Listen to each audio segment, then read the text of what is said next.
Hello, everyone, and welcome. It is Wednesday. The crew has assembled, and we are ready for Tucson Treasures number 3. This is the third week that we are gathering, and yeah, I just got the list. I wrote it down. We're going to tear through it, and oh, we got Boris on the back page. So don't let me forget about Boris, because I forgot about Dave last week.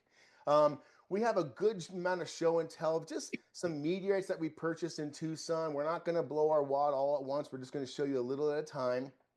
But we also have some terrestrial items. We have some terrestrial items with Allison and with me, believe it or not. So, well, you can vote on it later. Is my item terrestrial? How would you classify it? Allison, we're going to go to you first. How the hell are you? I am wonderful. I'm still buzzing from Tucson, I won't lie. Yeah, you soaked in as much Tucson as you could for your first time.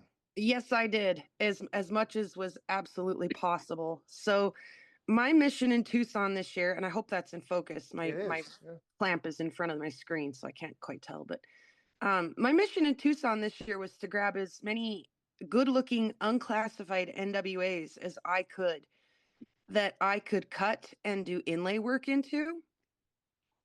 That's And wild. so these are 2 stones that I picked up in Tucson, just again, unclassified NWAs. I brought them home, I cut them, and this one I inlaid some Coober Pedy opal, crushed Coober Pedy opal into these little circles and made some, geometric shapes and patterns in here that I found pleasing. And then in this one, I inlaid this tiny little shell fossil that literally I have some rice just off side screen here to use to dry Wow. my meteorites, and that little fossil is literally about as big as a grain of rice. Um, Oh, so Wow. it was really neat. Before I inlaid the fossil, it was a whole shell like that. So there you can Oh, see the whole very shell. cool. And then once it's in there and I'm able to polish it to a flat surface, you can see it's in there very flat. Then the polishing bisected that fossil, so now we can see all the little shell pattern inside Yes, of there. that But is mixed really up cool. against the meteorite metal and everything that's going on in these otherwise unspectacular NWAs, I think that's just a great way to dress those up and make them a little bit more deserving of a place on your shelf. I think that's wild. I mean, I think you're the only one. Now, you have to put a caveat in it, but when you tell people that you actually physically have a meteorite that has a fossil embedded in it, Yes, that breaks all the that's rules. yeah. But you got to put the caveat. You inserted it yourself. How, can I ask on the other one, those chondrules that you put in there, those colorful Yes, chondrules of opal? How did you yes. make those divots, those holes, the recesses? All of the inlay work that I have done so far, if there isn't naturally a hole, which there isn't in meteorites, I drill the hole with a Dremel tool. Okay. So this was not particularly challenging. I just drilled some circles of different sizes, but to make a hole that fits a fossil Yeah. exactly like a glove is very tedious. Yeah. So Well, it's pick the not right person for the job. That's yeah, beautiful. it's a labor of love for Very sure. interesting. Thanks. I'm glad you shared that with us.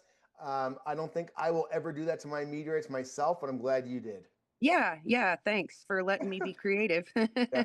Oh, and by the way, go check out Prairie Girl Rocks on YouTube. Ah, thanks. Hey guys, we got a special guest with us tonight. We have Mark Lyon of Mark Lyon Meteorites.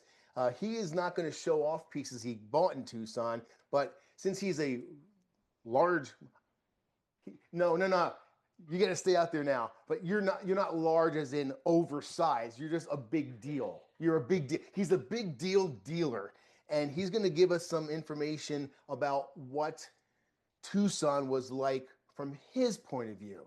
So not from us going down there and buying from him, but from him being there, setting up, living there, and then seeing all the crowds and comparing it to past years. Does that sound good? Okay, we'll do that a little bit later. Here's one guy that really is annoying to Mark because it is a true fact as of probably a year ago that 1/6 of every lunar and Martian weight of meteorites came through his classifications. 1/6 of all Martian and lunar came through Mark Lyon's classifications. That's crazy.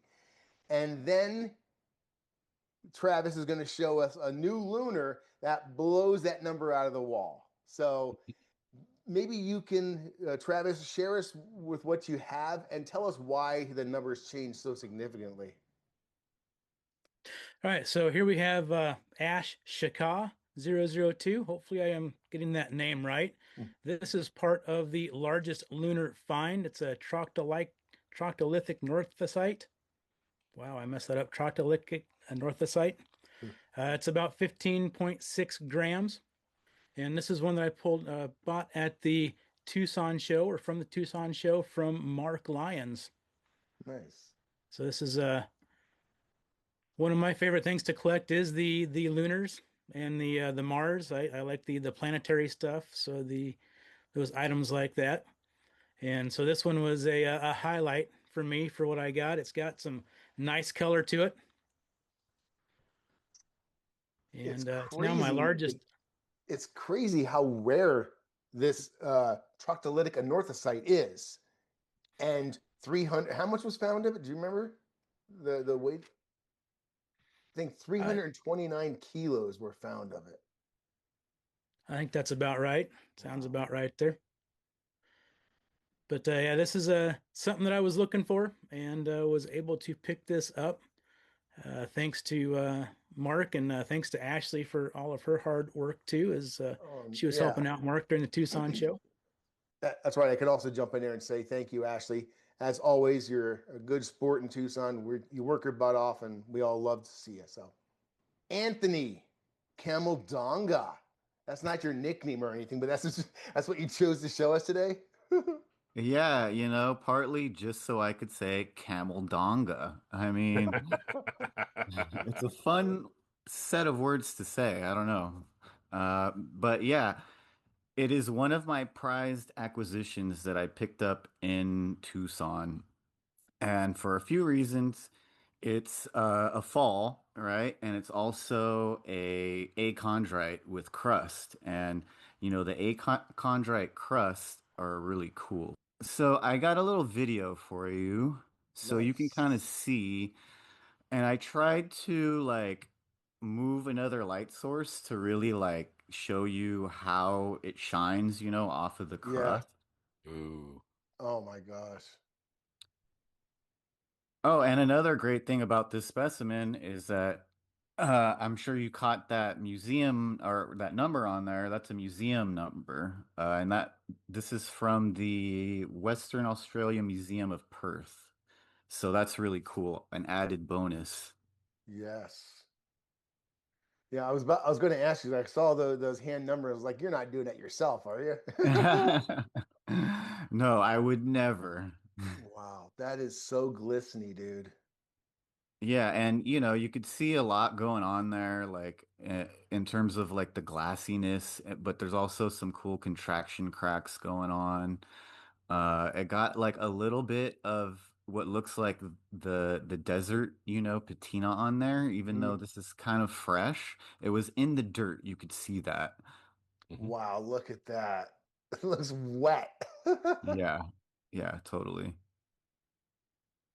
Yeah, I actually had a chance to look at this one. Look at those the flow lines at the very top.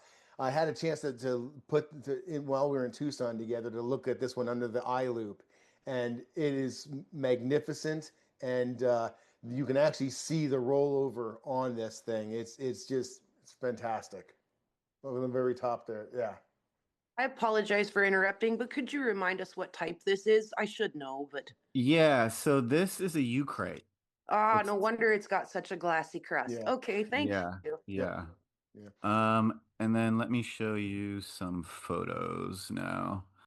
And I'll just go through them kind of quickly because we saw. Mhm. But yeah, Do you look know at the that. I weight don't of it?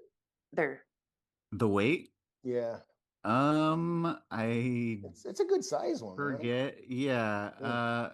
I think it's like around 20, between 20 and 30 grams, maybe. Okay.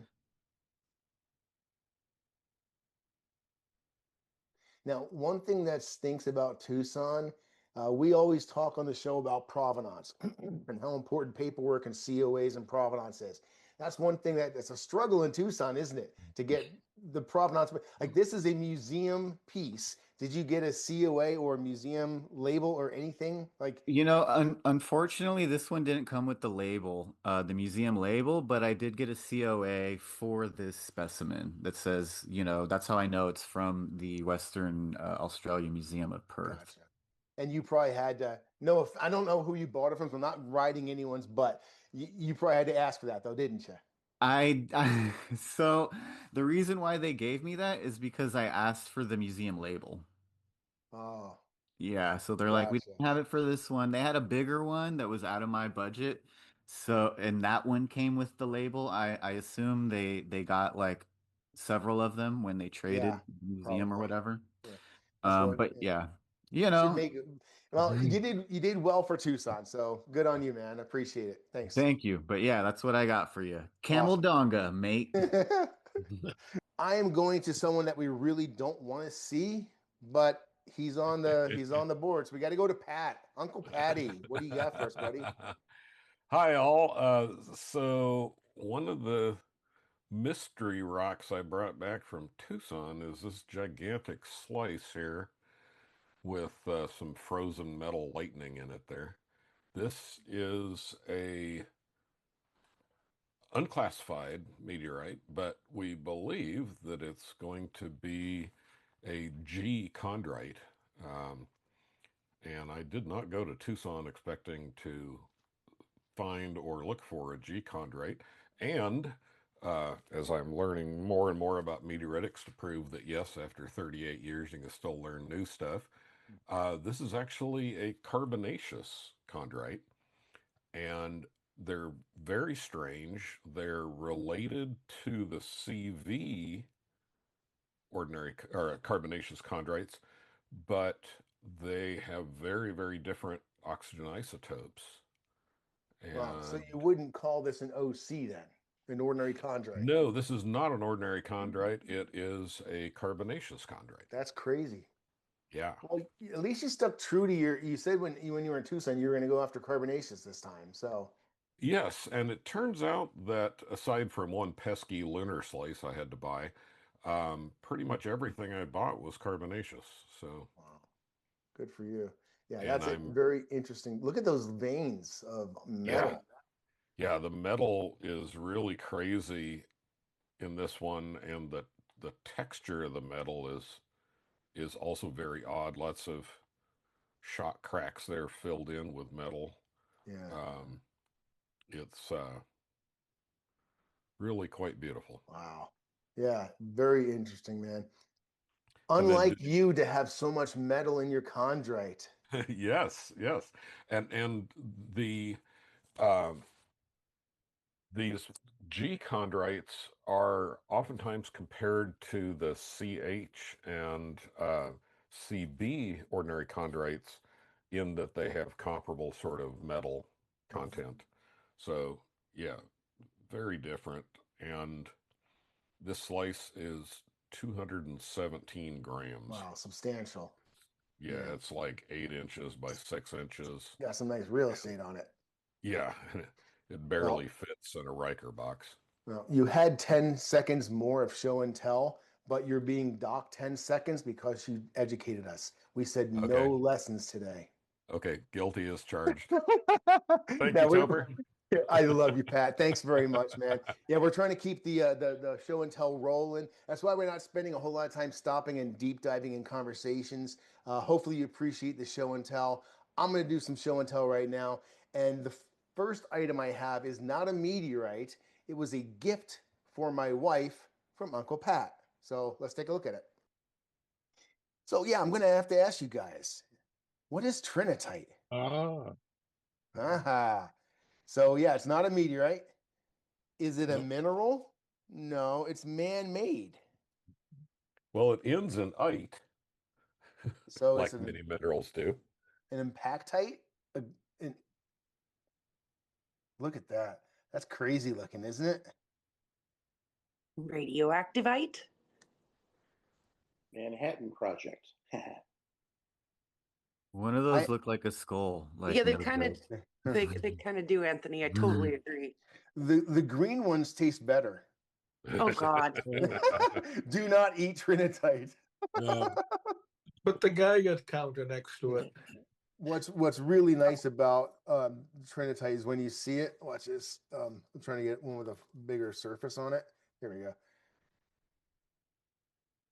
You'll see one side that has like grains of sand, and then the other side is glass. Well, it's all glass, but it's usually a lot smoother, and it has these. Look at those crystals and the big vugs in there. Yeah, it's very interesting stuff. Pat, we only had to stay on top of him for about a year and a half to get it, but yeah, look at that. It's very cool. The thing is, he gave it to us, so we can't be mad. No. So yeah, this is something that's really, really super cool. And thank you very much, sir. Really appreciate it. Yeah, you're very welcome, Topper. Yeah, that's actually Sue's. I'm just showing it off on her behalf. I have 2 Seymchans to show off, and they're special. One reason is, look at how long those grains are. I don't recall ever seeing, like, look at that grain. It's amazing. And another reason why this is so beautiful is it has the window etch. So it has the Russian style window etch, and it actually has some olivine and Whoa, go back. They etched around the olivine. That's awesome. Or windowed around. Oh wow, wow. That's Good cool. catch. Good catch, Allison. Thank you. That's Yeah. cool. This is just a super unique Seymchan. Is that Craig's HD etch? Oh no. This Okay. is Spock. This is Spock the Russian, man. Directly from the Russians. Yeah. Just some beautiful colors on that Topher. Just magnificent. Thank you. I had nothing to do with it, but I appreciate that. Look at how small these lines are right here. And it's all hash work. And then this side is just stripes. Super interesting. When I saw this one, I knew I had to have it. And I was like, well, if you have that one, you know I love sister slices. So here's the sister slice. And they did the same thing around the olivine. That's cool. And then we have another one where it's patchwork, grid work versus lines. And super long taenite plates. Yeah. Thank you. Kainite plates? Taenite, yes. Taenite. That's what I said. No, thank you. And then those right there would be Newman lines? I think so, but I'm not certain. Obviously something I need to learn more about because I misidentified one of our meteor rungs on that plate. Yeah, if you guys haven't noticed, we're sticking little challenges. We're sticking little challenges into our videos now at the end sometimes. I try to fool you. Is it a meteorite or a meteor wrong? The last one had 2 real meteorites and 4 wrongs. Oh my gosh, this is beautiful. I forgot. These are beautiful. I fucking love that. Does anyone know what this meteorite is? Esquel. I'll sell it to you and I'll charge you, Escal. Sericho? It's Sericho, baby. This is the cheapest palisite you can get. Rahim. No, this is Sericho. Brenham, I meant. Nope, Sericho. Wow. Yeah, and it's one not of the going to change. characters of Sericho is the rounded olivines. It doesn't really look like it, does it? No, it doesn't. It's very pretty. This is Sericho. Why does this one look so different? Yeah, so a lot of epoxy and not etched. Yeah, wild. But look at that's the olivine you expect to see in a Sericho. Like you were saying, the really nice round ones. And this is not lacquered up or epoxied up. That is a perfect shine. That is a polish. Well, maybe there is. Okay, yeah, there is. I'm sorry. There's a thin coating on there. Wow, that's beautiful. All right, so those are the ones I wanted to show today. So Sericho, some of the pieces fell in a very low elevation and got very corroded, and others were at a higher elevation and are more stable. So there's some variability in the where they were found. And all of these olivines are all round. That's good. Well, I knew I picked it up for a reason. Thank you, Topher. You're welcome. Now we're going to Dave. Dave has a Eucrite. Is it crusty? Well, maybe the inside a little bit, but here's the outside. Or the inside. I'm sorry. I meant the inside. So it's got the typical class that you usually see in one, and it's really, really fresh. But I'm going to pull a Topher and do, but I bought it for this reason. There you go. Wow. When I saw this, I just I just lost myself. There were so many to choose from, and there's all kinds of stuff going on. And yeah, it's shiny. It's everything you would want in a crust on a Eucrite. And lately, when I see individuals, I just almost want to buy them just for the crust alone. Yeah. But they're interesting pieces anyway, so I enjoy that. And So that has beautiful flow lines on it as well. Yeah. It's got everything. Yeah. It's just so gorgeous. And they don't weather as much as others, especially in the desert, because there's no iron in them. Yeah. Eucrites are the way to go. Yeah. Yeah. They're beautiful. They have a nice glossy crust and they don't rust. Yep. And even when they do get a little bit of weathering, they like to fall in or they seem to be found in areas where the stuff that clings onto them actually adds to it, especially the stuff in Australia. But this one was NWA 11504. Anyway, awesome. That's what I got.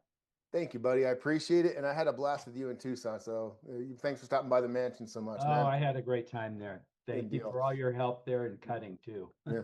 Well, no problem. That's what the mansion's for, just to get so everyone gets time on the blade. A guy who spent some time on the blade and on the lap and on the microscope, Boris. Hey everyone. You're going to give us a little bit of show and tell today with a screen share. I don't want to blow it for you, but it's in honor of an anniversary of a fall that happened this week. Last week? Was it this week? Was the anniversary? 12th? Is it the 12th? Yeah. I'm not sure. 3 days Pat ago? Probably correct me. Oh yeah, 2 weeks ago. It was ago. a February fall. Yeah, a couple of weeks ago. Yeah.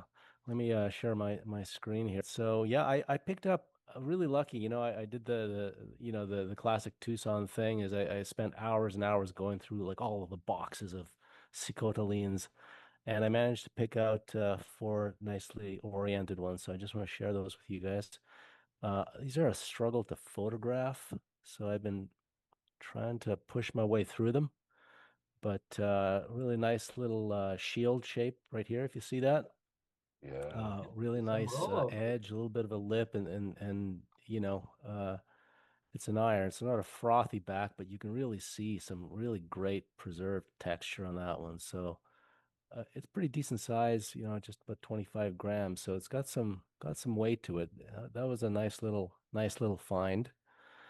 And this next one, this one was awesome. This is my favorite one. It's like an anvil, it looks like this bird's head on the top, beautifully sculpted, kind of soft edges, and it's got this abundance of flow lines, especially on these last 2 of the lower 2 images. In the lows, you get these beautiful flow lines going in all sorts of different directions. So it's not a huge piece, just about just under 2 centimeters, but a lot of preservation on that one. So that one was a really cool find. I like the scale cube and the meter the next to it. That's nice. Yeah, you know, the scale cubes, they vary a bit, right? So they're not exactly a centimeter, most of them. So I like having the scale. Yeah. Wow. Yeah. This little guy is kind of cute. It's got three points. It's like one of those little crazy spinner things, you know, the kids play Yeah, the with. fidget ones. Yeah. Yeah, the fidget spinners. And so like, and each end is like a little bullet shape. You see that? So this thing was getting some heat in all three directions as it was coming through our atmosphere, which is really really cool, especially this little one right here. I mean, nothing compares to Pat's snow cone, but this is as close as mortals can get. And then finally Whoa. this Little drippy. little drippy thing. Yeah, it's like a little honey drip and tiny, you know. It's just a gram, but it's got a really nice shape to it. Looks like a little shark. So those my Tucson Sacotes, and thanks for letting me share those. Awesome. Very cool. Thanks, man. Yeah, appreciate it. And I had a blast with you in Tucson as well. So Yeah, it was great. look forward to next year. Well, we have, as I said earlier, our special guest with us.